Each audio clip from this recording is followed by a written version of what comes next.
لیکن یہاں پر ہم بات کریں گے توحید کی، کہ خدا کو ایک ماننا، اور یہ صرف اور صرف مسلمانوں کے عقیدے ہیں۔ باقی جتنے بھی مذاہب ہیں وہ خدا کی وحدانیت پر یقین نہیں رکھتے۔ جیسے ہندو ہیں تو انہوں نے مختلف اپنے خدا بنا رکھے ہیں، یہودی جو ہیں وہ حضرت عزیر علیہ السلام کو نعوذ باللہ اللہ تعالیٰ کی اولاد مانتے ہیں، عیسائی حضرت عیسیٰ علیہ السلام کو نعوذ باللہ اللہ تعالیٰ کا بیٹا مانتے ہیں۔ اسی طرح مختلف مذاہب جو ہیں وہ خدا کا تصور تو رکھتے ہیں لیکن خدا کے ساتھ شریک ٹھہراتے ہیں۔ اسلام اور مسلمان کے عقائد ایسے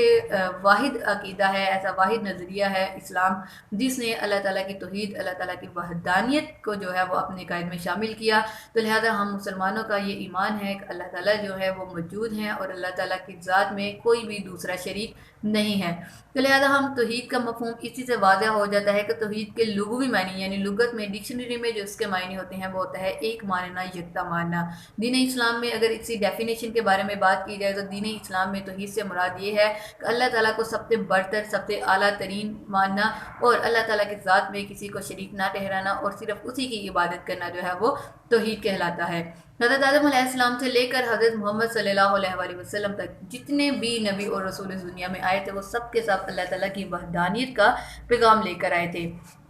کوئی بھی نبی یا رسول ایسا نہیں تھا جس نے اللہ تعالیٰ کی وحدانیت کے جو ہے وہ دلائل پیش نہ کیے ہوں یا اللہ تعالیٰ کی وحدانیت کی جو ہے وہ دعوت نہ دی ہو۔ لہذا جو بھی نبی یا رسول اپنی قوم کی طرف جاتا تھا ان کی قوم یا تو ان کی نافرمانی کرتی تھی، کچھ نبیوں کو قتل کر دیتے تھے، یا پھر نبیوں کے گزرنے کے بعد جو تھے وہ اپنے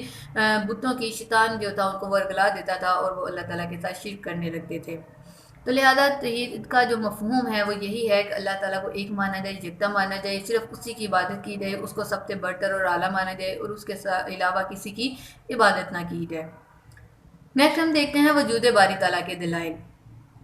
کہ یعنی اللہ تعالیٰ کا جو وجود ہے اس کے دلائل کیا ہیں۔ اب بہت سارے جو مذاہب ہیں ان میں کچھ ایسے بھی مذہب آ گئے ہیں جو کہ خدا کے تصور پر یقین نہیں رکھتے۔ بہت سارے انسان جو ہیں ان کی سوچ یہ ہے کہ یہ دنیا محض ایک سائنسی جو خاصہ ہوا تھا جسے ہم بگ بینگ تھیوری کہتے ہیں اس کے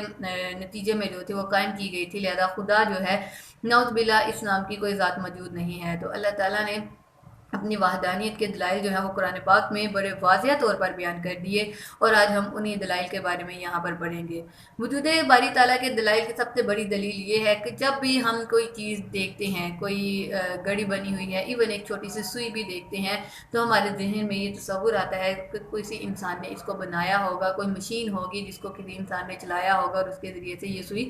بنی ہوگی۔ ایک چھوٹی سی سوئی کے بارے میں جب ہم اتنے اعلیٰ نظریہ رکھ سکتے ہیں کہ اس کو بنانے والا کوئی موجود ہے تو پھر اتنی بڑی جو کائنات موجود ہے اس کو دیکھ کر ہمارے ذہن میں یہ خیال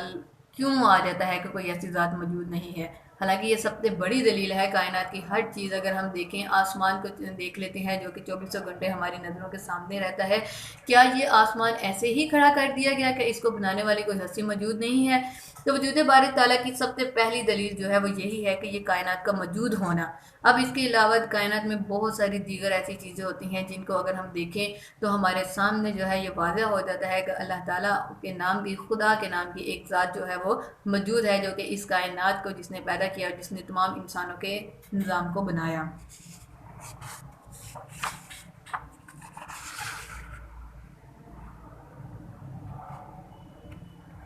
لہذا سورہ ابراہیم کی آیت نمبر 10 میں اللہ تعالیٰ بیان کرتے ہیں آفی اللہ شک فاطر السماوات والارض، کیا اللہ میں تمہیں شبہ ہے، شک ہے جس نے بنائے آسمان اور زمین۔ اب اللہ تعالیٰ کہتے ہیں کہ تمہیں میری ذات میں کسی قسم کا کوئی شک ہے کہ میں نے زمین اور آسمان بنائے ہیں؟ اس کے بعد اللہ تعالیٰ سورہ الملک میں بیان کرتے ہیں اپنے وجود کی ایک اور دلیل کے بارے میں الذی خلق سبع سماوات طباقا ما تری فی خلق الرحمن من تفاوت فرجع البصر هل ترى من فطور ثم ارجع البصر کرتین ینقلب الیک البصر خاسئا وهو حسیر۔ وہی اللہ ہے جس نے 7 آسمان تہ بتہ پیدا کر دیے، تو اللہ یعنی رحمان کی صنعت میں کوئی فطور نہ دیکھے گا، سو تو پھر نگاہ ڈال کر دیکھ،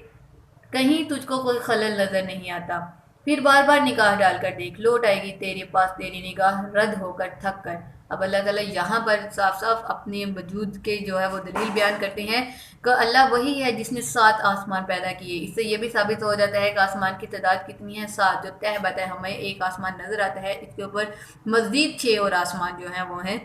تو اللہ تعالیٰ نے صنعت یعنی اللہ تعالیٰ کی جو کائنات ہے، جو اللہ تعالیٰ کی فیکٹری ہے، اس میں کسی بھی قسم کا کوئی فطور، کوئی جو بھی ہے وہ مس ڈسپلن جو ہے وہ موجود نہیں ہے. ہر چیز جو ہے وہ اپنے اپنے نظام کے مطابق چل رہی ہے. اب اللہ تعالیٰ انسان کو دعوت دیتے ہیں کہ اگر تم میرے ذات کا انکار کرتے ہو تو پھر کائنات کے اس جو نظام ہے جو چل رہا ہے اس کے اوپر نگاہ ڈالو. اگر تمہیں اس میں کوئی بھی خلل نظر آئے، کوئی بھی مس ڈسپلن نظر آئے، تو پھر جو ہے تم خدا کے ذات پر کوئی تنقید کرو، لیکن تم بار بار نگاہ ڈالو گے، لیکن اور تمہاری نگاہ جو ہے وہ لوٹ آئے گی رد ہو کر، تھک ہو کر، اور تمہیں اللہ تعالیٰ کے نظام میں کسی بھی طرح کا جو ہے وہ کوئی بھی خلل موجود نہیں ملے گا. اسی طرح اللہ تعالیٰ سورہ الیاسین کی آیت نمبر 40 میں بیان کرتے ہیں لا الشمس ينبغي لها ان تدرك القمر ولا الليل سابق النهار وكل في فلك يسبحون، کہ نہ آفتاب یعنی سورج کی مجال ہے کہ چاند کو جا پکڑے، اور نہ رات دن سے پہلے آ سکتی ہے، اور سب ایک ایک دائرے میں تیر رہے ہیں. کائنات کی ہر چیز میں ایک مقرر اندازہ اور خاص نظم و ضبط پایا جاتا ہے. قرآن پاک میں اللہ تعالیٰ نے یہ بات 1400 سال پہلے بیان کر دی، جبکہ سائنس اب جا کے جو ہے وہ اس چیز کو مانتی ہے کہ ہاں سورج، چاند، ستارے، زمین جو ہیں وہ اپنے اپنے آربٹ میں، جسے ہم سائنسی زبان میں کہتے ہیں، اس میں گردش کر رہے ہیں. تو اللہ تعالیٰ کہتے ہیں تو میرا نظام اتنا پختہ ہے کہ نہ سورج جو ہے وہ چاند کے راستے میں آ سکتا ہے، نہ چاند جو ہے وہ سورج کے راستے میں آ سکتا ہے، نہ دن اپنی مرضی سے آ سکتا ہے، نہ رات جو ہے وہ اپنی مرضی سے آ سکتی ہے. میں نے جو ایک خاص نظم و ضبط ان چیزوں کے لیے مقرر کیا ہے، یہ اپنے اپنے ٹائم پر آتے ہیں. تو ظاہر سی بات ہے ان سب چیزوں کو جب ہم دن اور رات کو دیکھتے ہیں، 24 گھنٹوں میں جو دن بدلتا ہے اس کو ہم دیکھتے ہیں، رات کی جو گھڑیاں گزرتی ہیں، تو ہمارے ذہن میں ایک سوال جو ہے وہ لازمی آتا ہوگا کہ یہ تمام چیزیں جو ہیں یہ خود بخود تو حرکت نہیں کرتی، ان کو چلانے والا، ان کو انسٹرکشن دینے والا کوئی تو ذات موجود ہے، اور وہ ذات کون ہے؟ وہ اللہ تعالیٰ کی ذات ہے. سورہ القمر میں اللہ تعالیٰ بیان کرتے ہیں اِنَّا كُلَّ شَيْءٍ خَلَقْنَاهُ بِقَدَرٍ، ہم نے ہر چیز کو ایک خاص اندازے سے پیدا کیا. یعنی کائنات میں جو ہے ہر چیز کو اللہ تعالیٰ نے ایک خاص مقصد کے لیے ایک خاص انداز سے پیدا کیا. کسی بھی ذات کی یہ جرت نہیں ہے، یا کسی بھی ذات کی یہ قدرت نہیں ہے کہ وہ اپنی مرضی سے کوئی بھی کائنات کی چیز کو جو ہے وہ بنا سکے. سورہ آل عمران میں اللہ تعالیٰ بیان کرتے ہیں اِنَّ فِي خَلْقِ السَّمَاوَاتِ وَالْأَرْضِ وَاخْتِلَافِ اللَّيْلِ وَالنَّهَارِ لَآيَاتٍ لِأُولِي الْأَلْبَابِ، بے شک آسمانوں اور زمین کی پیدائش اور دن اور رات کے عدل بدل میں اہل عقل کے لیے بڑی نشانیاں ہیں. اب اللہ تعالیٰ یہاں پر کہتے ہیں کہ وہ لوگ جو عقل مند ہیں، جو عقل رکھتے ہیں، سمجھ بوجھ رکھتے ہیں، تو رات اور دن اور سورج اور چاند ستاروں کا جو ایک نظام چل رہا ہے ان کے لیے اس میں بڑی نشانیاں ہیں. لیکن جو لوگ یہ چیزیں دیکھنے کے باوجود بھی اللہ تعالیٰ کی ذات پر یقین نہیں رکھتے، وہ عقل مند نہیں، پھر وہ بے وقوف کہلائیں گے. سورہ نمل میں اللہ تعالیٰ بیان کرتے ہیں سن اللہ الذی اتقن کل شیء، کاریگری اللہ ہی کی ہے جس نے ہر چیز کو مضبوط بنا رکھا. یعنی اللہ تعالیٰ کے سوا یہ کسی کی قدرت نہیں ہے کہ وہ ہر چیز کو اپنے نظم و ضبط میں رکھے. سورہ طور میں اللہ تعالیٰ بیان کرتے ہیں ام خلقوا من غیر شیء ام هم الخالقون، ام خلق السماوات والارض بل لا یوقنون، کیا یہ لوگ بغیر کسی کے پیدا کیے پیدا ہو گئے ہیں، یا یہ کہ خود اپنے خالق ہیں. اب اللہ تعالیٰ انسان سے مخاطب ہو کے کہہ رہے ہیں ان انسانوں سے جو اللہ تعالیٰ کی ذات کا انکار کرتے ہیں کہ تم اس دنیا میں کس طرح سے پیدا ہوئے، کیا تم خود ہی پیدا ہو گئے ہو، اپنے پیدا کرنے والے ہو؟ پھر مختلف قومیں جو اس دنیا میں موجود ہیں انہوں نے بھی اس چیز کا اعتراف کیا ہے کہ بے شک اللہ تعالیٰ کی ذات جو ہے وہ موجود ہے. کائنات میں ایک ایسی ہستی جو ہے وہ لازمی موجود ہے جو کہ انسان کے پیدائش اور اس کائنات کی پیدائش کی وجہ ہے. اب قرآن پاک میں سورہ روم میں اللہ تعالیٰ بیان کرتے ہیں فطرت اللہ التی فطر الناس علیہا، اللہ کی اس فطرت کا اتباع کرو جس پر نے انسانوں کو پیدا کیا. تو اللہ تعالیٰ نے انسانوں کو کس فطرت پر پیدا کیا؟ اپنے قادر مطلق کی ذات کے اعتراف کرنے پر. یعنی دنیا میں جتنی بھی قومیں ہیں زیادہ تر وہ جو ہے وہ خدا کی موجودگی کا جو ہے وہ اعتراف کرتی ہیں. وہ الگ بات ہے کہ وہ ان کے ساتھ پھر شرک کر دیتی ہیں. ایک اور مقام پر اللہ تعالیٰ بیان کرتے ہیں وَفِي الْأَرْضِ آیَاتٌ لِلْمُوقِنِينَ وَفِي أَنفُسِكُمْ أَفَلَا تُبْصِرُونَ، اور زمین میں بہت سی نشانیاں ہیں یقین لانے والوں کے لیے، اور جو تمہاری ذات میں بھی، تو کیا تمہیں دکھائی نہیں دیتا؟ یعنی اللہ تعالیٰ بیان کرتے ہیں کہ باقی تو چیزیں چھوڑو، تمہاری اپنی ذات میں تم غور کرو. تمہارا جو باڈی سسٹم ہے ہیومن آرگنز کا، تمہارے آنکھ ہے، ناک ہے، پاؤں ہیں، تمہاری زبان ہے، تمہارا دماغ ہے، تمہارا دل ہے، تمہارے جسم کے اندر مختلف وینز ہیں،